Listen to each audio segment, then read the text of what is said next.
hope you already know that from the assembly today. So today I'm here to talk to you about how I transitioned from your place to where I am today at university, completed with my first year and now going into second year. A little about me is that I'm starting off with my second year in a couple of months, and I'm an entrepreneur. I'm a co-founder at a edu firm called Growing Together Edu Services, and I'm a public speaker speaking in front of you. I'm a poet, so it's great to see you, everybody. And moving on, what I study at university is media studies. I study cinema studies and creative writing, visual arts, photography, film studies, and all sorts of stuff like that. Then I have psychology, which is all about human mind and behavior, how humans behave when it comes to social interactions and other things. Next, I study management. So I have three fields of study in my course, and management is all about business and finances and accounting and stuff of that sort. So you can see that I have a very diverse field of subjects that I have chosen, and you can do that too. You can stick to one single path as well. That picture is me on the first day when I was at my campus exploring all around, and that was, I have heard is all about fun while studying and doing having all sorts of crazy experiences. And I can definitely confirm it was an emotional roller coaster. I had a lot of laughs with a lot of new silly friends that I had there. And first year was one of the best experiences I've had, also one of the worst experiences I've had. So you will see ups and downs like you see in your everyday, and that's what it is. But truly a really fun experience. Moving on to how I am here to help you today. I'll be talking about what steps I took to get to where I am today. My mantra is participate, participate, and participate. The thing that helps you most throughout your journey from school to university or even after university is gaining experience. And that you'll only be able to do when you take part in a lot of events. I started taking part in events like debating, acting, and reciting poetry, photography. I dipped my toes in every possible situation to see where I fit best. I started off very young when I was in 6th grade. I was in 3rd grade when I started going to inter-school competitions, and I'm sure most of you have done that too. So you already are way ahead of people who don't really participate. But if you still haven't, now is your time. See, the main thing that universities or people outside look at is not just your grades. You might be really good at academics, but that is not what is going to be tested outside of the walls of the school.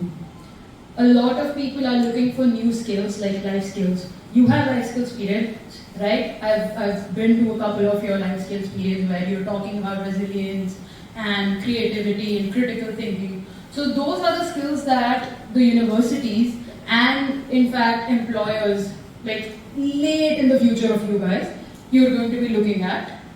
These employers and university admissions officers are looking for such skills, and these can only be developed once you start participating. And school is one opportunity school has a lot of opportunities that are going to be catering to you. So this picture was me in a debate.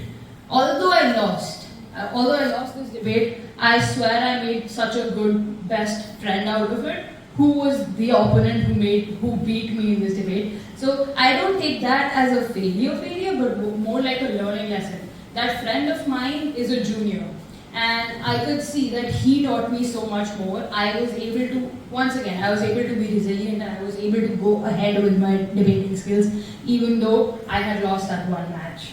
Some of my portfolio is, that is me playing Shakespeare as me playing Shakespeare in a play that was cool. Then that was me as a judge at a photography competition, and then there's me hosting a book reading club. So not just about participating in extracurricular activities, but also showing that you are a part of your society. So having volunteer experience, maybe as a fundraiser or going and donating to Goonj or NGOs like that, that is also going to help, that you're kind of connected with your community in some way, and you're not just working on yourself. I don't know why that picture is not being shown here, although I did add it to the grid. Yeah. See, once you've done so many events or participated in debates or maybe dance, music, whatever is your forte, don't limit yourself. Try everything out. Whatever suits you best, go ahead with that. I was in acting, like I said. I was in debating. I was in so many places. I had started to organize the events in my own school. So maybe in the future, once you've gotten that portfolio, you've gotten that plethora of experience, you will be able to do that too. And yeah, all of these things don't just matter when it comes to university or after. It also matters in school. When you grow up or when you apply for positions like the student council body, your teachers and your principal, all your headmistress, everybody is going to be looking at the skills that you've acquired throughout your journey at the school. And it is not just going to be how good your academic grades have been. They want to see how you will manage a position of leadership. Will you be able to work in a team? Do you have good enough communication skills? Can you problem solve when you're stuck at a position? When you have to manage, you have an assembly, for example, and there is a conflict between two of your friends. You think that both of them are correct in some ways. How are you going to manage that?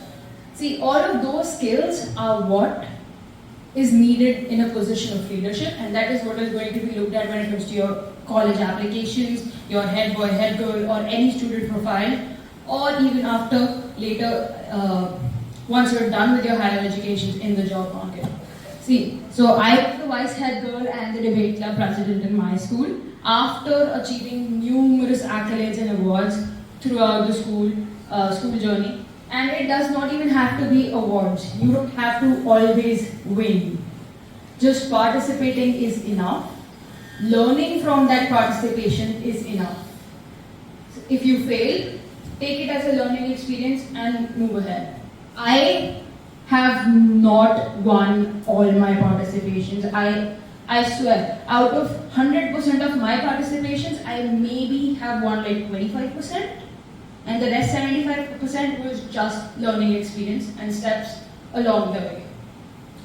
Now, once you've collected that plethora of achievements and participations, then what? Once you have all of that, now it comes colleges and applications.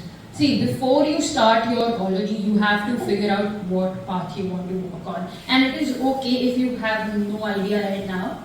I myself was very, very confused in what I wanted to do. Even now, if you look at my study subjects, one might say I'm confused because I have so many options. But yeah, when I was in your position, I did not know what I wanted to do. Even until 11th grade, I was still stuck. I wanted to get into data science and artificial intelligence. And now if you look at my field of study, it is completely different. I switched my mind towards the end of 11th grade. So it is okay if you do not have a concrete plan. It is okay to not have a plan. Right now, what you need to focus on is participating and building your portfolio. Join boot camps, join entrepreneurial camps, or go to summer camps.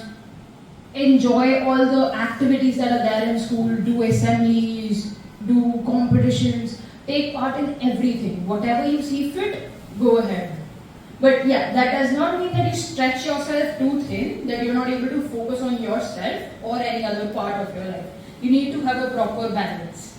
So don't rush towards a burnout, is what I mean to say.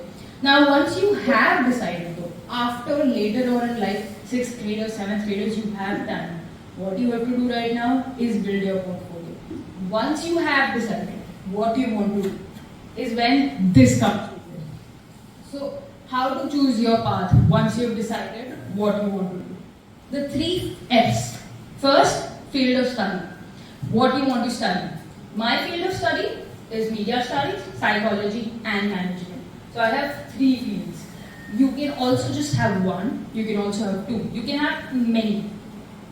Right? Some might choose sciences, so maybe physics, maybe chemistry. Some might choose commerce, so maybe finance, accounting, maybe management. Some might go with arts, so they might want to do fine arts, painting, fashion studies, or history, psychology, sociology. There are so many subjects that you might choose. And that is completely okay. You don't have to restrict yourself to one particular field. First year of university is just for exploring. So you might want to dip your feet in this subject or that subject, and if you like, go ahead and cater it. Second F is form of study. So there are two forms of studies right now, which is liberal and traditional. Liberal is where you cater to yourself, you choose your own subjects, you choose your own degrees. Where I have a liberal education system, I choose my own subjects, I chose cinema studies, I chose creative writing, I chose psychology, I chose business. So they're not from the same field. Psychology is completely different from media studies, and media studies is completely different from management. They're all from different disciples, but I can study them all together because I get the chance to choose my own subjects. When it comes to traditional Bill University, their approach is a little more constricted. They have a set of courses that you have to choose and that you have to study. You can't really cater to yourself. You can't have a different course from what they have set as guidelines. So those are two fields of studies. Whichever suits you best, go with that. And then comes the third, the finances.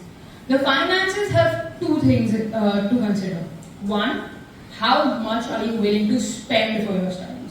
Now, of course, you don't really have to focus on that right now because you still have 4-5 years. But it is imperative that you plan according to your financial capabilities. And the second aspect to consider under finances is how much you expect to earn after you graduate. So you, of course, when you spend, you have to earn back to be able to balance it out, right? So you have to keep that in mind too.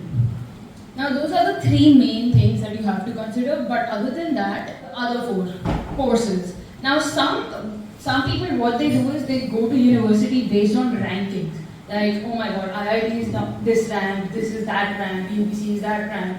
Thing is, you don't always have to go based on ranking, but instead look at the course material and how the courses help you. Then the location, of course, if it's close to the city, if it's close to a village or like a mountain area or what. So what place do you want to stay at and study? And social life, of course. Once you're gelled in with the university, you want to see what kind of clubs they have, what kind of sports team they have. So all of that needs to come in play. And then technology is basically how you use the technology. So there are websites like Niche and College Confidential that you can use to narrow down your selections. And UVisit is this website that you can use to take virtual tours. So even before you go, you can see what campus life is like. Lastly, these are some favorite moments from my first year. I think me playing with bunnies, homecoming, classes, beach, all sorts of things. And yeah, if you have any questions, feel free to note down my email and ask me whatever questions you have. I'll be available. Yeah. Thank you for listening. Struggle did you face in the year like when you were in the college? So my university is not in Delhi. My university is in fact out of the whole country. I study in Canada, and so it was a completely new place for me. For the first time I was leaving my family behind, and I was starting completely new. Although I'm a very social person, I know how to make a lot of friends. That part was easy, more than anything else. But settling in there was kind of hard.